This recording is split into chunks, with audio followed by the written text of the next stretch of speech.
எல்லாருக்கும் ஆத்மா வணக்கம். இப்போது நான் சொல்ல போகிற விஷயம் என்னன்னு பார்த்தீங்கன்னா, ஆன்மா இருக்கிற இடம் எது? பொதுவாக ஆன்மா இருக்கிற இடம் சொல்லி நிறைய பேர் வீடியோ போட்டிருப்பாங்க, நிறைய இடத்துல சொல்லியும் கொடுத்துருப்பாங்க.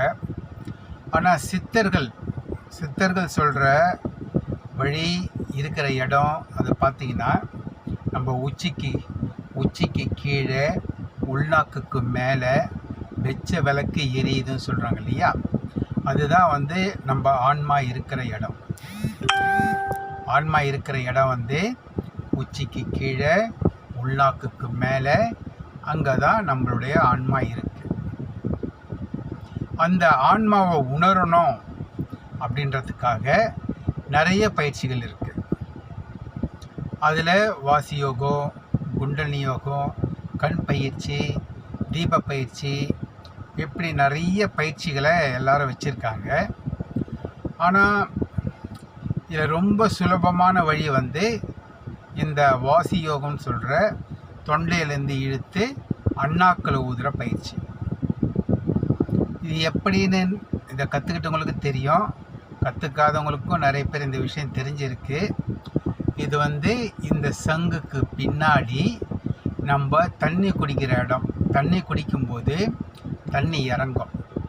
அடுத்தது நம்ம வார்த்தைகள் பேசும்போது குரல் அங்கேருந்து தான் உங்களுக்கு வரும். நம்ம பேசுகிற வார்த்தைகள் சப்தம் எங்கேருந்து வருதுன்னு பார்த்தீங்கன்னா, இந்த இடத்துல இருந்து தான் அந்த சப்தம் வெளியே வரும். அந்த இடத்துல இருந்து நீங்கள் காற்றை முதல்ல உள்ளே இழுக்கணும், அப்புறம் மேல் நோக்கி அண்ணாக்களை ஊதணும். இந்த விஷயம் முதல்ல சில பேருக்கு புரியும், ஆனால் செய்ய தெரியல. நிறைய பேருக்கு இது செய்ய தெரியல. நிறைய பேர் ஃபோன் பண்ணி கேட்குறாங்க எப்படின்னு. அவங்க நிறைய பேர்கிட்ட கற்றுருக்காங்க, நிறைய பேர்கிட்ட போயிட்டு உபதேசம் வாங்கி இந்த பயிற்சிகளை கற்றுருக்காங்க. இருந்தாலும் சரியாக வரலன்னு சொல்கிறாங்க. அது ஏன் தெரியல. இதை தொடர்ந்து பயிற்சி பண்ணால் நல்லா வரும். தொண்டை குழின்னா இதுதான். தொண்டை குழின்னா உள்ளுக்குள்ளே, வெளியே கிடையாது. இந்த சங்கு மாதிரி இருக்க இடத்துக்கு பின்னாடி தான் தொண்டை குழி இருக்குது. அந்த குழியிலேருந்து தான் நம்ம பேசுகிற வார்த்தைகள்லாம் வருது. சப்தம் அங்கேருந்து தான் உண்டாகுது. அங்கேருந்து தான் எல்லா பயிற்சிகளும் சித்தர்கள் பண்ண சொல்லியிருக்காங்க. இம் பயிற்சியும் அங்கேருந்து தான் பண்ணணும். இம் பயிற்சியும் அங்கே தான் பண்ணணும். ஆ ஊ இம் இந்த பயிற்சியும் அங்கேருந்து தான் பண்ணணும். வாசி பயிற்சியும் அங்கேருந்து தான் பண்ணணும். அதே மாதிரி நிறைய பயிற்சிகளுக்கு கிரியா யோகம், வாசி யோகம், இதுக்கெல்லாம் மூல காரணமாக இருக்கிறது இந்த தொண்டை குழி தான். இந்த தொண்டை குழியை நம்ம அடிக்கடி பயிற்சி பண்ணி ஃப்ரீயாக வச்சுக்கிட்டால் இந்த பயிற்சியை பண்ணலாம். ஒரு சிலருக்கு தொண்டை வலிக்கும், அவங்களுக்கு தொண்டையில் கபம், சளி இருக்கும், இல்லை புண்ணு இருக்கலாம். அதெல்லாம் முதல்ல அவங்க சரி பண்ணிக்கணும். சளி இருந்தால் அந்த சளியெல்லாம் வெளியேற்றுருங்க. சளியை வெளியேற்றத்துக்கு நிறைய வழிகள் இருக்குது, உங்களுக்கு சொல்லி கொடுத்துருப்பாங்க. இருந்தாலும் உப்பு தண்ணி குடிச்சு வாந்தி எடுத்தாலே அந்த சளியெல்லாம் வெளியே வரும். அடுத்து இந்த மாதிரி பயிற்சி பண்ணும்போதும் அந்த சளியெல்லாம் வெளியே வரும். புண்ணு இருக்கவங்க டாக்டர்கிட்ட போயிட்டு அந்த புண்ணெல்லாம் சரி பண்ணிக்கிங்க. புண்ணோடு செஞ்சிங்கன்னா உங்களுக்கு இந்த பயிற்சி பண்ண முடியாது, தொண்டை வலி அதிகமாகிடும். அதனால் தொண்டையில் புண்ணு இருக்கவங்க தயவுசெய்து இந்த பயிற்சி பண்ணாதீங்க. புண்ணெல்லாம் சரி பண்ண பிறகு அப்புறம் நீங்கள் இந்த பயிற்சி பண்ணலாம். ஆனால் எல்லாத்துக்கும் மூல காரணம் தொண்டை குழின்னு சொல்கிற சங்குக்கு பின்னாடி இருக்க இந்த இடம்தான். சங்குக்கு பின்னாடி இருக்கிற இந்த இடம்தான் எல்லா பயிற்சிகளுக்கும் மூல காரணம். இங்கேருந்து தான் நீங்கள் இழுக்கணும், இங்கே தான் ஊதணும். அப்படி செய்யும்போது அண்ணாக்குக்கு பின்னாடி இருக்கிற அந்த வாசல், 10ஆம் வாசல்னு சொல்லப்படுற அந்த இடம் ஓப்பன் ஆகும். ஒரு சிலர் 10ஆம் வாசல்னால் புருவ மத்தி தான் 10ஆம் வாசல் அப்படின்னு சொல்கிறவங்க இருக்காங்க. ஒரு சிலர் பார்த்திங்கன்னா உச்சந்தலை தான் 10ஆம் வாசல் அப்படின்னு சொல்லுவாங்க. அவங்களுக்கு எப்படி கற்று கொடுத்துருக்காங்களோ அதுக்கேற்ற மாதிரி அவங்க உச்சியில் 10ஆம் வாசல் இருக்குன்னுவாங்க, புருவ மத்தியில் 10ஆம் வாசல் இருக்குன்னுவாங்க. பொதுவாக சித்தர் பயிற்சியில் சொல்லப்படுற 10ஆம் வாசல்ன்றது நம்ம அண்ணாக்கில் இருக்கிறது தான். சித்தர் பயிற்சியில் சொல்லி கொடுக்கறது அண்ணாக்கில் இருக்கிறது தான். அதனால் இந்த அண்ணாக்கு பயிற்சியை நீங்கள் செய்யும்போது இங்கேருந்து இழுத்து விடும்போது என்ன ஆகும்னா புருவ மத்தியில் உணர்வு கிடைக்கும்.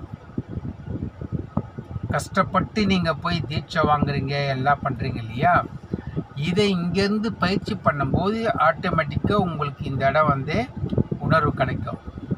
ஏன்னா இதுக்கும் சம்பந்தம் இருக்குது, இதுக்கும் சம்பந்தம் இருக்குது. இந்த இடத்துல உணர்வு கிடைக்கும் போது கவனித்து பாருங்கள். இதை நிறைய தடவை நான் உணர்ந்திருக்கேன். பயிற்சியே பண்ணாது இருக்கும்போது கூட இந்த சங்கு பக்கத்தில் ஒரு உணர்வு வரும். அந்த உணர்வு கிர்ன்ற உணர்வு கிடைக்கும்போது இந்த இடத்துலையும் உங்களுக்கு உணர்வு கிடைச்சிடும். அதனால தான் இங்கேருந்து பயிற்சி பண்ண சொல்கிறாங்க. எனக்கு இந்த உணர்வு கிடைக்கும்போது இந்த உணர்வும் கிடைக்கிது, அதே நேரத்தில் உச்சிலையும் உணர்வு கிடைக்கிது. இது எல்லாமே ஒன்றுன்னா தொண்டையில் புருவமத்தில் கிடைக்குது, உச்சியில் கிடைக்குது, பின்னாடி இந்த பிடரிக்கன்னு சொல்கிற இடத்துலையும் அது கிடைக்குது. ஆனால் இது சும்மா ஒப்புக்கு பண்ணுறவங்களுக்கு இது கிடைக்காது. அடுத்தவங்களை திட்டிக்கிட்டே இருக்கவங்களுக்கும் இந்த உணர்வுலாம் கிடைக்காது. ஆனால் எப்பயுமே அவங்க மற்றவங்கள பற்றியே யோசனை பண்ணிக்கிட்டு இருக்கிறதால உள்ளுக்குள்ளே போக மாட்டேங்கிறாங்க. கொஞ்ச நேரம் உள்பயிற்சி பண்ணாலும் பெரும்பாலும் மற்றவங்கள குறை சொல்கிறது, மற்றவங்கள திட்டுறது, இந்த மாதிரிலாம் பண்ணின்னு இருக்கவங்களுக்கு இது சித்தி ஆகாது. சித்தர் சாபம் அப்படின்னு அதை ஒரு காரணமாக எடுக்கிறாங்க. சித்தர்கள்ன்றவங்க கருணையானவங்க. அவங்க மக்கள் எல்லாம் இதை கற்றுக்கிட்டு எல்லாரும் நல்ல நிலைமைக்கு போகணும் அப்படின்றதுக்காக தான் இந்த பயிற்சியெல்லாம் கொடுத்துருக்காங்க. யார் இதை செய்கிறாங்களோ அவங்களுக்கு மறைமுகமாக கண்டிப்பாக அவங்க உதவி பண்ணுவாங்க. நீங்கள் செஞ்சு பாருங்கள், அப்போ அதனுடைய அற்புதம் என்னன்னு உங்களுக்கு புரிய ஆரம்பிக்கும். பொதுவாக யாரோ ஒருத்தர் சொன்னது கேட்டு அவங்க இன்னொருத்தர் சொன்னது கேட்டு அப்படியே யாரோ சொல்கிறது கேட்டு குழப்பிக்க வேணாம். நீங்களே செஞ்சு பாருங்கள். இது நம்மளே உணரும் போது தான் இதில் இருக்க உண்மைகள்லாம் உங்களுக்கு புரிய ஆரம்பிக்கும். அதனால் ஆன்மா இருக்கிற இடம் எதுன்னு கேட்டால் உச்சிக்கு கீழே உள்நாக்குக்கு மேலே இருக்குன்னு சித்தர்கள் இதில் சொல்லியிருக்கு. ஒரு சிலர் ஆன்மா வலது கண்ணில் கருவிழியில் கண்மணியில் இருக்கிறதா சொல்கிறாங்க. அது வழி.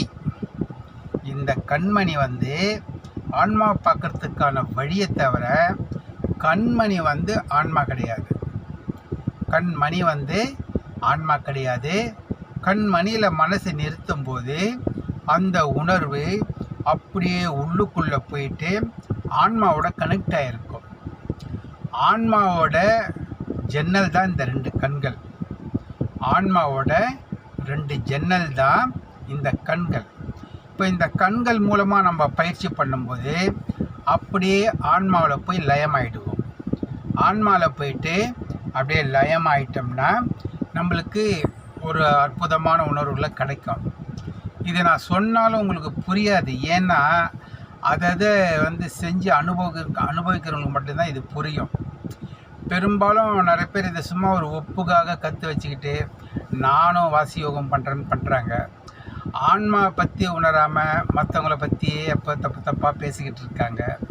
இந்த மாதிரி இருக்கவங்களுக்கு இது அவ்வளோ சீக்கிரம் சித்தி ஆகாது.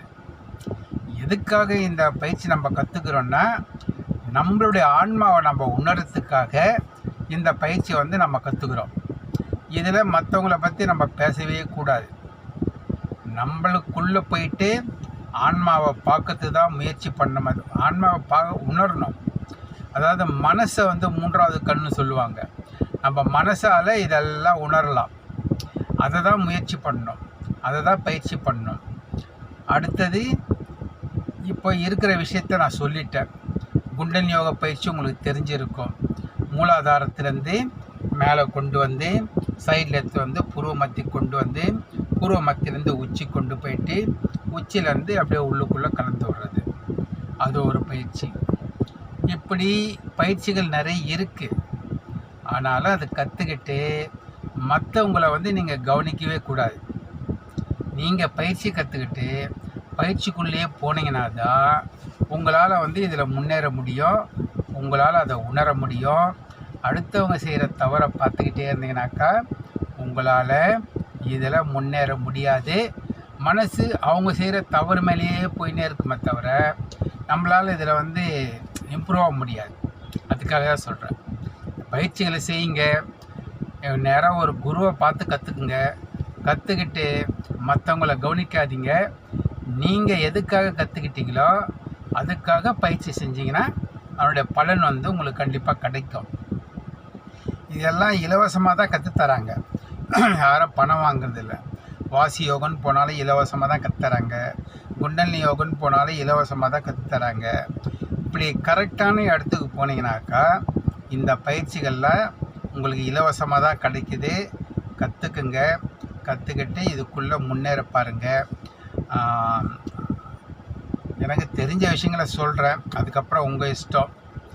நான் என்ன சொல்ல வரேன், முக்கியமான விஷயம்னா பயிற்சியை கற்றுக்கிட்டு அதுக்குள்ளே போயிடுங்க. வெளியே யாரை கவனிக்காதீங்க. அதுதான் நான் சொல்ல வரேன். எல்லாருக்கும் ஆத்மா வணக்கம். நன்றி.